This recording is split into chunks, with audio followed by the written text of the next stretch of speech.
Hi everyone, some 3S improvements in our vision system, or C&O.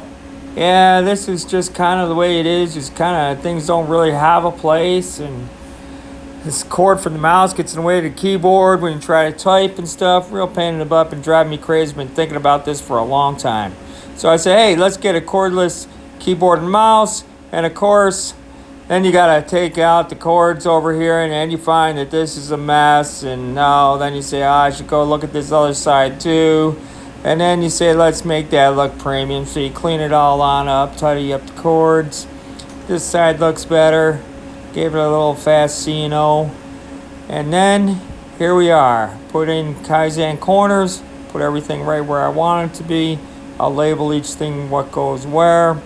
But now no cords, I really like it. Got where the calculator goes, the next wheel, or the second wheel in the set. I got my clipboard up over there, so I get the information I need off there real fast. And then I did this before with the cleaners and the paper towels. I'm liking this a lot more. Thanks for watching.